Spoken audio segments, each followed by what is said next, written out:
The soft glow of dawn was just beginning to creep through the nursery window as I rocked Emma, my 6-week-old daughter. The quiet moments during these early morning feedings had become my sanctuary, a peaceful bubble where nothing existed except my baby's gentle breathing and the quiet hum of the baby monitor. My name is Victoria, and at 28, I thought I had finally found my perfect life. A loving husband, a beautiful baby, and a future full of promise. What I didn't know was that my mother-in-law, Margaret, had other plans.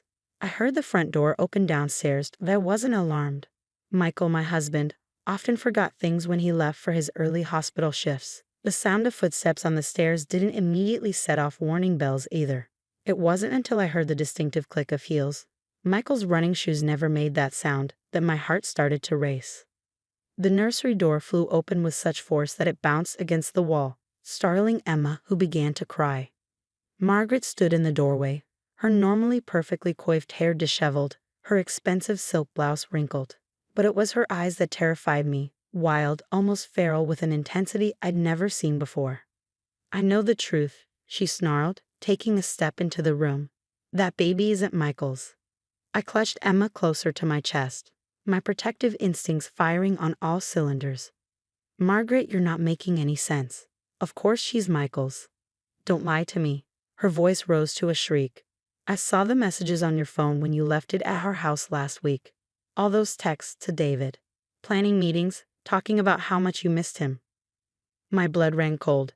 David was my brother who'd been helping me plan Michael's surprise birthday party. He was stationed overseas, and we'd been coordinating his leave to coincide with the celebration. But I couldn't tell Margaret that without ruining the surprise. "Margaret, please," I said, trying to keep my voice calm for Emma's sake. "You're jumping to conclusions. Let me explain." "Explain?" She laughed, a harsh, brittle sound. "Explain how you trapped my son?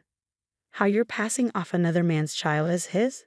I won't let you destroy his life." She lunged forward, her manicured hands reaching for Emma. I turned away, shielding my daughter with my body, but Margaret grabbed my hair, yanking hard.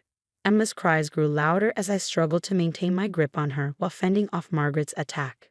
"Give her to me," Margaret demanded, her voice rising to a fever pitch. "She doesn't belong to this family." "Stop," I screamed, managing to break free and put the rocking chair between us.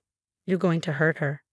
But Margaret was beyond reason. She grabbed a framed photo from the wall, one of Michael holding Emma right after she was born, and hurled it at me. I ducked, and it shattered against the wall behind me, sending glass everywhere. Through it all, the baby monitor sat on the dresser, its little red light blinking steadily, recording every second of Margaret's meltdown.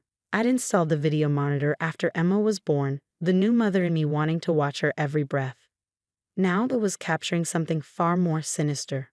"I've already called Michael," Margaret said, her voice dropping to a dangerous whisper.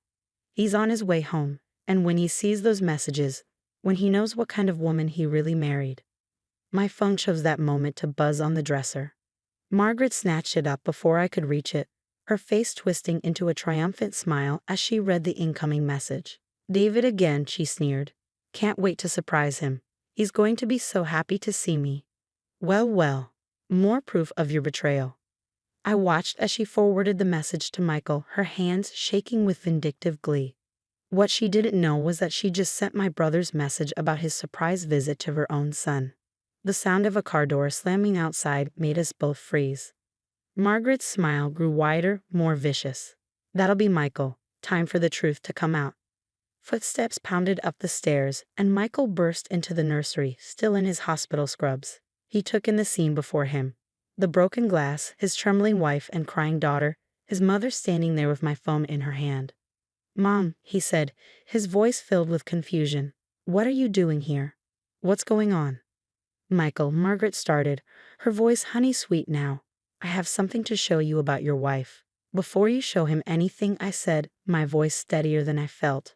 "Michael, look at the baby monitor." Margaret's face paled as she noticed the blinking red light for the first time. Michael stepped forward, his doctor's instincts kicking in as he checked Emma and me for injuries before turning to the monitor. "It records everything," I explained, watching Margaret's confidence crumble.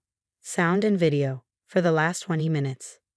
Michael picked up the monitor, his expression darkening as he rewound the footage. We all stood in tense silence, broken only by Emma's quieting whimpers as he watched his mother's attack unfold in reverse.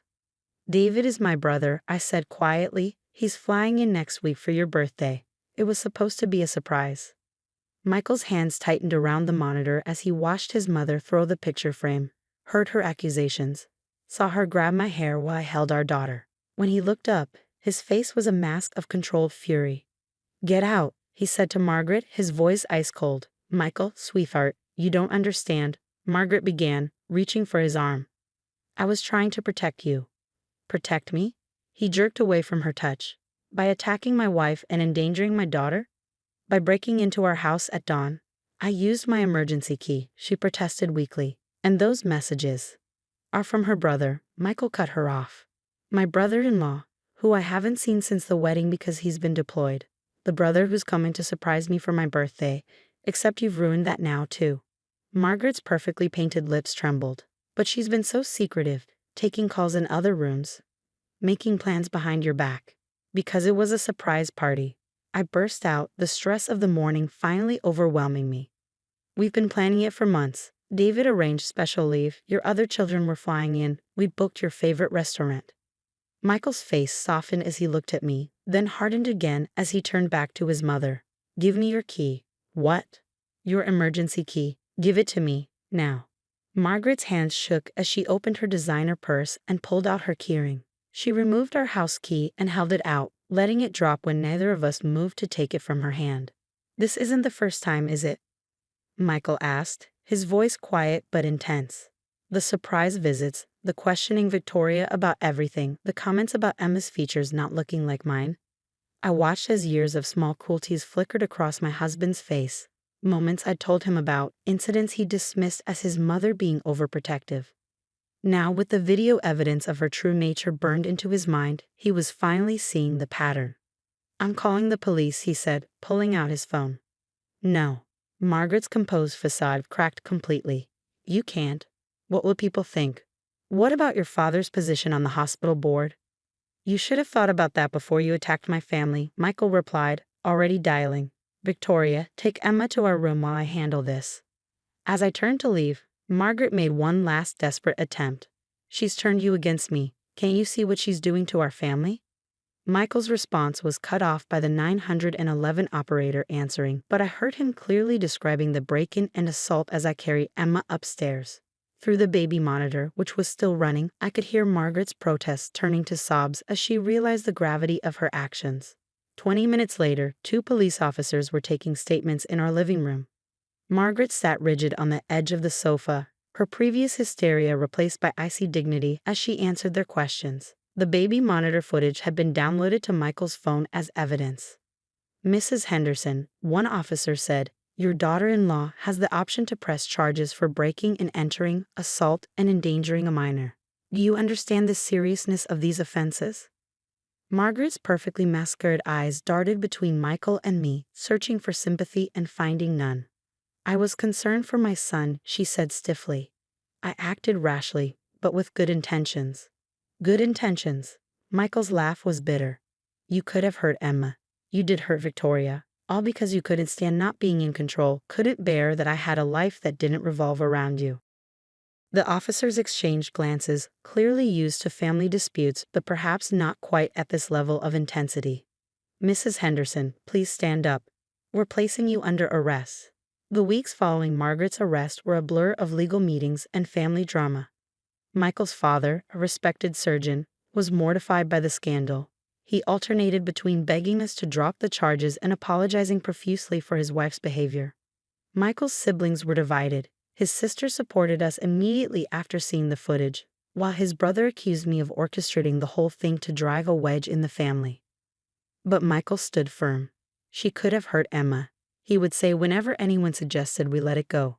"This isn't about family drama anymore. This is about protecting my daughter."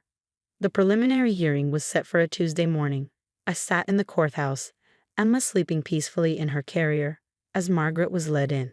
She looked smaller somehow, her designer clothes replaced by a modest suit, her imperious bearing diminished. But when she saw us, her eyes still held that dangerous gleam. The prosecution presents evidence of premeditated harassment, the prosecutor announced, pulling up screenshots of text messages Margaret had sent to various family members over the past months. Messages questioning Emma's parentage, suggesting I was unfaithful, planting seeds of doubt about my character. Furthermore, he continued, we have video evidence from the morning of the assault.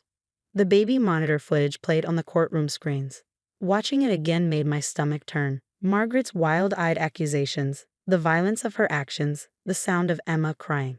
I felt Michael's hand tighten around mine as we relived that morning. When the footage ended, Margaret's attorney tried to paint it as a concerned grandmother's overwrought reaction to suspected infidelity. My client was acting out of love for her son, he argued. While her methods were extreme, her intentions were. Her intentions were to destroy my family, Michael interrupted, standing up. The judge allowed him to speak. This wasn't love. This was control. And when she felt that control slipping, she tried to hurt the people I love most. Margaret's face crumpled, tears streaming down her cheeks. Michael, please, she pleaded. I'm your mother. Everything I've done has been for you. No, Michael replied firmly. Everything you've done has been for yourself, and it stops now. The judge listened to both sides before delivering her decision. Margaret would face charges of breaking and entering, assault, and reckless endangerment of a minor. She was ordered to undergo psychological evaluation and treatment. Most importantly, she was served with a restraining order preventing her from coming near me, Emma, or our home. As we left the courthouse, David, who had arrived for his leave despite the ruined surprise, put his arm around my shoulders. You okay, sis? I nodded, watching Margaret being led away by her attorney. I just keep thinking about Emma. How do we explain this to her when she's older? We tell her the truth, Michael said, gently touching our daughter's cheek. That sometimes the people who should love us the most can hurt us the worst. But that doesn't mean we stop building our own happiness. 6 months later, we moved to a new house in a different neighborhood. Michael took a position at another hospital, away from his father's influence. We installed a state-of-the-art security system, though I kept the baby monitor as a reminder, not of the attack, but of how it had finally exposed the truth. Margaret underwent court-mandated therapy. Her therapist diagnosed her with narcissistic personality disorder and an unhealthy attachment to Michael. She sent letters occasionally, through her lawyer, expressing remorse and requesting contact with Emma. We filed them away, unopened. Michael's sister became a regular visitor, making up for lost time and building a healthy aunt-niece relationship with Emma. His brother eventually came around, especially after his own wife became pregnant and he understood the fierce protectiveness of parenthood. Last week, as I rocked Emma to sleep in our new nursery, Michael came in and wrapped his arms around us both. I'm sorry, he whispered, not for the first time. I should have seen it sooner, should have protected you better. I leaned back against him, watching our daughter's peaceful face. We protected each other, I replied, and now we're protecting her. That's what real family does. The baby monitor still sits on the dresser, its red light blinking steadily, but now it records only the quiet moments of our life together. Emma's first steps, her giggles as Michael reads her bedtime stories, the lullabies I sing during late-night feedings. These are the memories we're choosing to keep, the ones that prove family isn't about control or possession, but about love, trust, and protecting the peace we fought so hard to build. Sometimes I think about that morning, about Margaret's desperate attempt to destroy what she couldn't control. But then I look at our daughter, growing strong and secure in the knowledge that she is loved unconditionally, and I know we made the right choice. Some people will never understand that love doesn't need to be proven or tested. It just needs to be given freely, without strings or expectations. And that's a lesson worth any price.